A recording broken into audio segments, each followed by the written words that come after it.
नमस्कार मित्रों, स्वागत है आपका अपने चैनल श्रीधाम जी में। तो आइए आज हम कार्तिक महात्म्य की कथा का श्रवण करते हैं।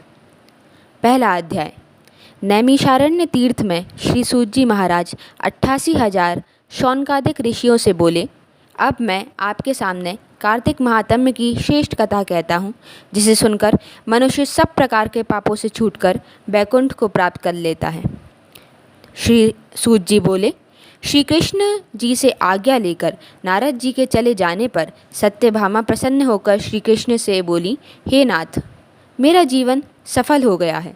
मेरे माता पिता भी धन्य हैं, जो आपकी 16,000 रानियों में मैं अत्यधिक प्यारी हुई। मैंने वह कल्प वृक्ष आदि आपके साथ नारद जी को विरोध विधि पूर्वक दान में दे दिया, परंतु वही कल्प वृक्ष मेरे घर में सदा लहराया करता है, जिसकी बात को मृत्युलोक में कोई भी स्त्री नहीं जानती। हे स्वामी, अब मैं आपसे पूछना चाहती हूँ, सो विस्तार पूर्वक कहिए, जिसे सुनकर मैं अपने हित कार्य करूँ, जिसके करने से कल्प पर्यंत भी आप मुझसे विमुख ना हो। सूत जी कहने लगे, सत्यभामा के ऐसे वचनों को सुनकर श्री कृष्ण जी हंसते हुए सत्यभामा की बाह पकड़कर कल्प वृक्ष के नीचे गए और बोले, हे प्रिय, 16,000 स्त्रियों में से मुझे तुम प्राणों के समान प्यारी हो। तुम्हारे लिए देवताओं और देवराज इंद्र से भी मैंने विरोध किया। उस महा अद्भुत वार्ता को तो सुनो तुम।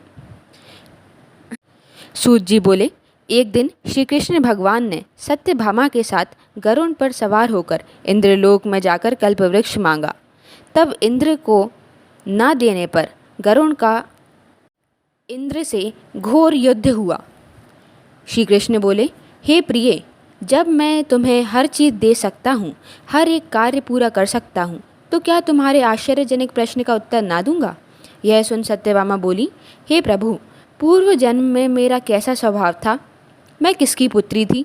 मैंने कौन से दान, व्रत या तप नहीं किया जिससे मुझे मृत्युलोक में जन्म लेना पड़ा? और ऐसे कौन से शुभ कार्य किए कि यहाँ आकर आपकी अर्धांगिनी हुई और आप गरुड़ पर सवार होकर मुझे साथ में लिए इंद्रादि देवताओं के स्थानों में फिरते हो? तब भगवान बोले, हे कांते, तुम पूर्व जन्म में किसकी पुत्री थी? कौन से पुण्य और व्रत आदि तथा शुभ कार्य तुमने किए थे? वह सब कहता हूँ, तो सुनो।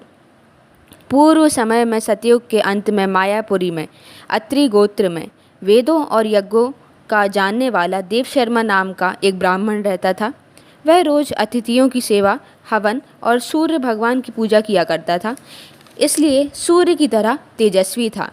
उस ब्राह्मण के बुढ़ापे में एक गुणवती नाम की कन्या हुई, जिसका विवाह उस पुत्रहीन ब्राह्मण ने अपने चंद्र नाम के शिष्य के साथ कर दिया और वे दोनों पिता पुत्री की तरह रहने लगे।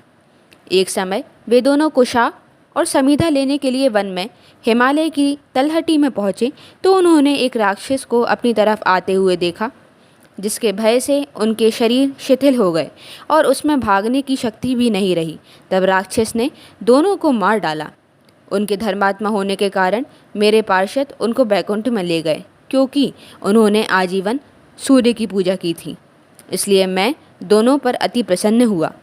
जब वे दोनों विमान पर चढ़े हुए सूर्य के समान तेजस्वी, रूपवान, चंदन और माला धारण किए हुए बैकुंठ में आए, तब मेरे पास दिव्य भोगों के भोग भोगने लगे। यहाँ पहला अध्याय समाप्त होता है। तो मिलते हैं दूसरे अध्याय में। राधे राधे।